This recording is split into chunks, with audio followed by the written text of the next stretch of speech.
What is up, Sztanyo, Clanyo, Houday, and happy Monday. Hope you had a wonderful weekend. It is May in Cincinnati, Ohio. That means 60 to 70 degrees and sunshine and green and flowers.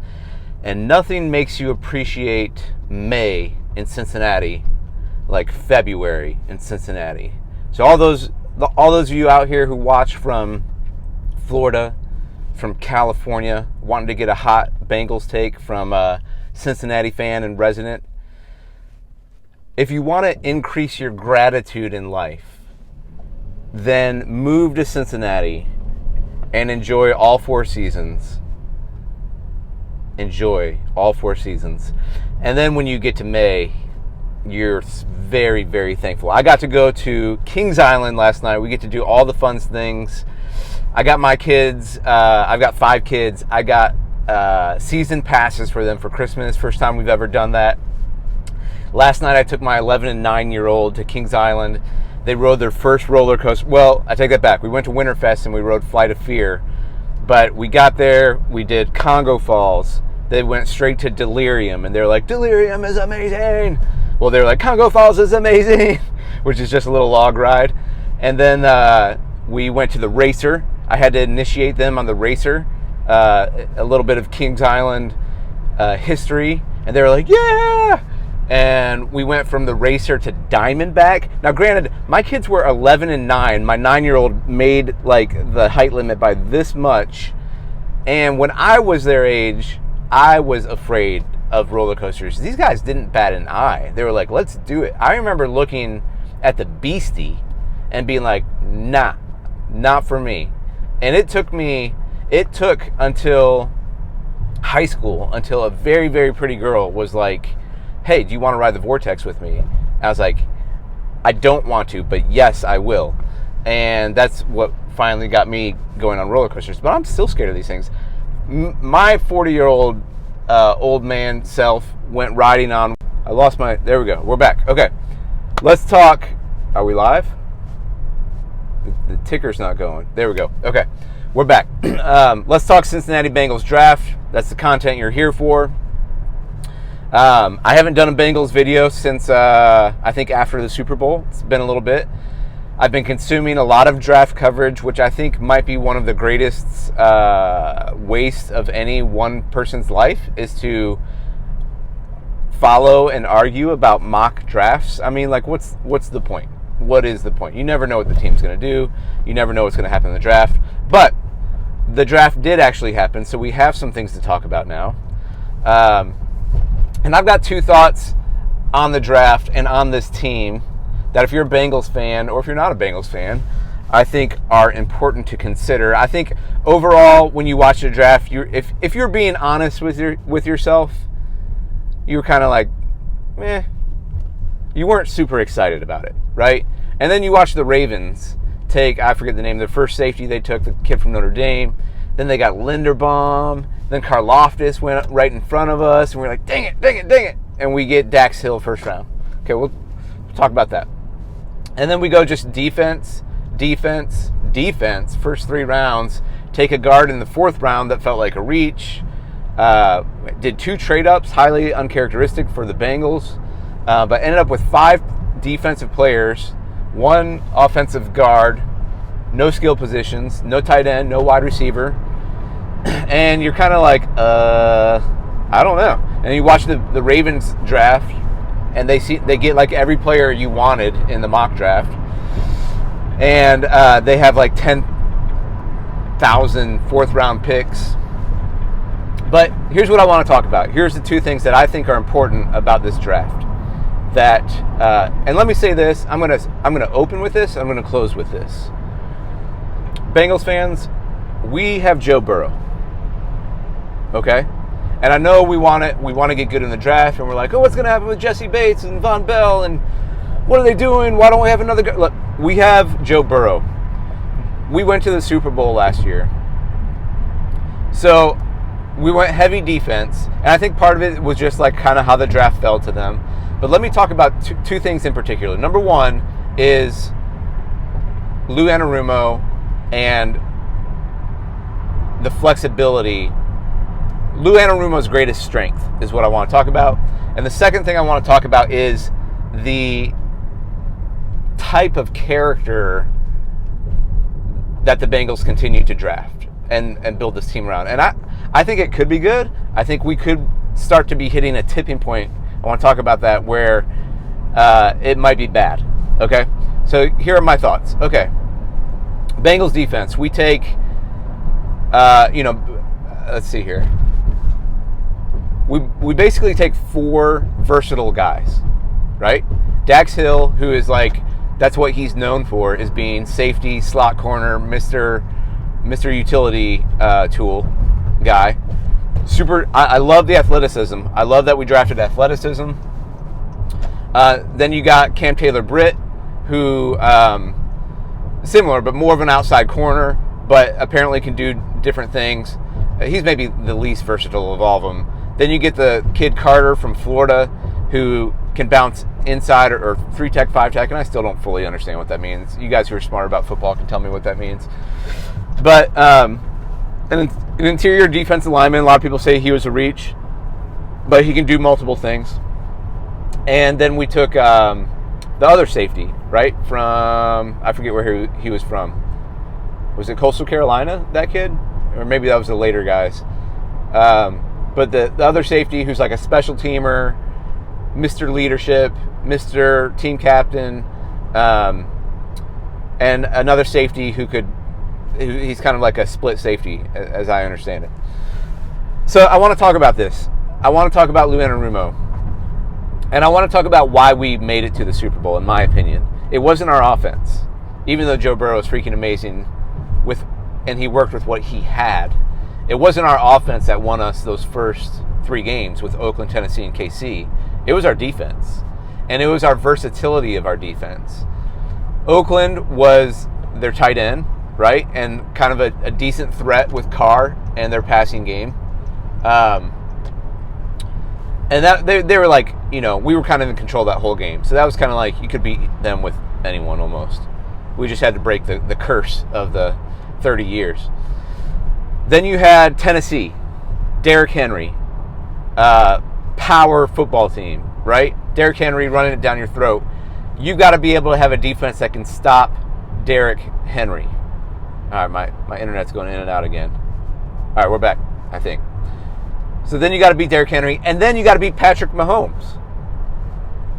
Completely different offense, right? All right, Verizon's failing me today. Patrick Mahomes, Tyreek Hill, Travis Kelce, high-octane, powerful offense with Patrick Mahomes, probably the greatest quarterback in the NFL. Greatest consensus quarterback. We all know Joe Burrow's the best. 2 very different, and then you go to LA, right? And you got Cooper Kupp, and you got a different. So what I'm saying is, I think the reason we made it to the Super Bowl is because Lou Anarumo could draw up different things, and the way we drafted only fits Lou Anarumo's strengths. Now, I think there's an argument against that. Jack of all trades, master of none, right? But even in the Super Bowl, we held the Rams in check, and we were a play away from winning the thing. So you give Anarumo more chess pieces.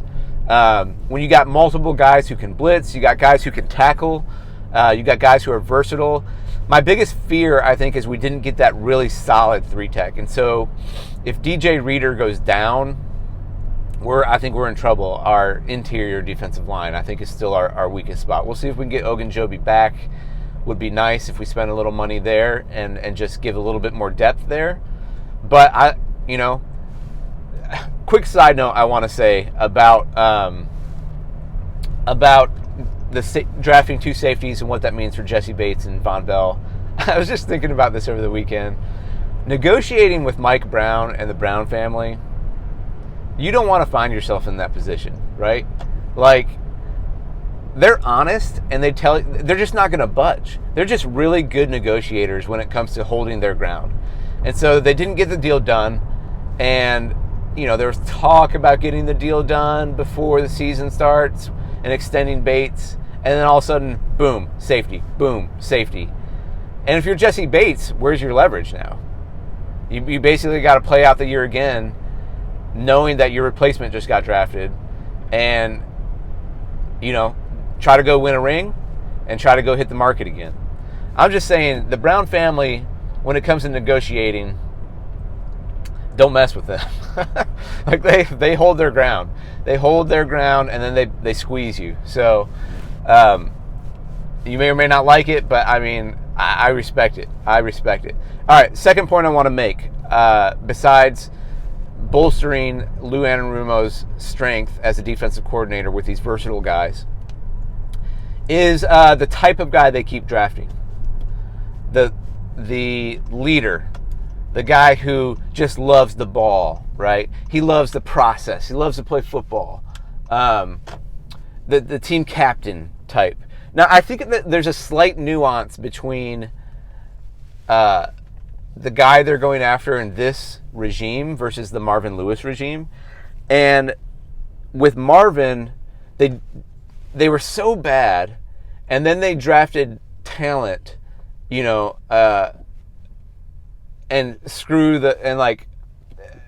they drafted talent and basically said, like, character be damned, right? And there was like guy after guy that was just not a good dude. There was a lot of arrests. We had a bad reputation in the Lewis, and then they flipped it, and then you get Andy Dalton, and Andrew Whitworth becomes a team leader, and Geno Atkins and Michael Johnson. Though Geno didn't say anything, you knew he was a good dude. Michael Johnson was like Mr. Character.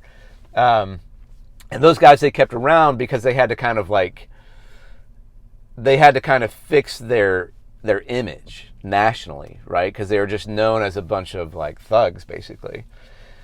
And it bit him. It still bit him in 2015, right? The lack of discipline with Vontez and Pac-Man Jones. We all know what happened. I think there's a difference between that group of guys, and I really wanted those guys to win because they were like likable, good character dudes. I was like, man, I really wanted Dalton, Whitworth. I like these guys. I feel like there's a slight difference. I don't think the Zach Taylor regime is necessarily drafting. They're aiming for high character guys, though. I think that's a part of the guy they're getting, but they're drafting the guys who are leaders and team captains, and I think most importantly, the guy who wants the ball or loves the process. And here's why I think that is. This is my theory, and we'll see if it works or not, right? I think, correct me if I'm wrong, let me know in the comments. I'm curious what your thoughts are. Because again, my thoughts on this draft were kind of like, But when I keep thinking about this, the guy who loves the process, the guy who's going to work hard. When you look at the draft and you spend time like looking at these mock drafts, and like there's so little difference athletically or tape grades between all these guys, right? The NFL is built for parity. We go to the Super one year, we're picking 31st the next year, and it's hard. Like you don't get to choose Jamar Chase when you go to the Super Bowl. And but when you have Joe Burrow on your team, and I think Joe Burrow is not just unique, from a talent, physical traits perspective. I think he's got a little bit of that Jordan in him. That guy who's like, he's going to win no matter what. And I think, this is my theory. You guys tell me what you think. I think if you surround Joe Burrow with the guys who love to ball and love to process and love to grind and want to watch the tape, because he's going to, if you watch those 34-30s, Jordan's kind of a dick, right? Like, excuse my language. But he's kind of a jerk. And it's same with Brady. Like, nice guy off the field, but it's like that level of competitiveness where you'll do anything to win. You will push your teammates further than they want to be pushed to get the very most you can get out of them. And so I'm wondering, I haven't heard anyone say this, but I'm wondering, when you got that guy, Joe Burrow, on your team, who's going to push you to your limits and beyond, do you have to have the guys who say they love to ball, and are willing to grind and just love to, is that the kind of person you need to stick around a competitor like Joe Burrow, who's going to push you beyond your limits? I think that could be the case. Now, if I'm going to flip this around on the other side, where you keep getting team captains and leaders on this team, and you got your Sam Hubbards and your Logan Hall, not Logan Hall. What's our linebacker's name? Logan Wilson. And your Jamar Chases and your Dax Hills now, and your Tyson Andersons, and like if you keep getting all leaders, I agree with Burrow being legit, but I still think we need 2 other all-stars to consistently be in the hunt. Fair point. Wait, 2 other. Let me read that comment again. 2 other all-stars? How do I read the chat while I'm doing mobile? I don't know. I'll look at it later. Eventually, if you have so many leaders, here's my point on this. Eventually, who are you leading, right? If you get too many leader-type personalities, I actually think it could be a detriment. And if you have too many leaders in the room, someone's gift is going to be stunted, right? Somebody's talent of leadership is, and maybe you just place one in each position room. Maybe that's the idea. Jesse Bates, right? Now you've got like, this is a good example. Jesse Bates, Von Bell, Dax Hill, Tyson Anderson now. 4 leaders. Like, that's going to be an interesting room. I know we got a lot of talent there, but what happens when you got 2 leaders in Jesse and Bell, and they just drafted your replacement? Both of you.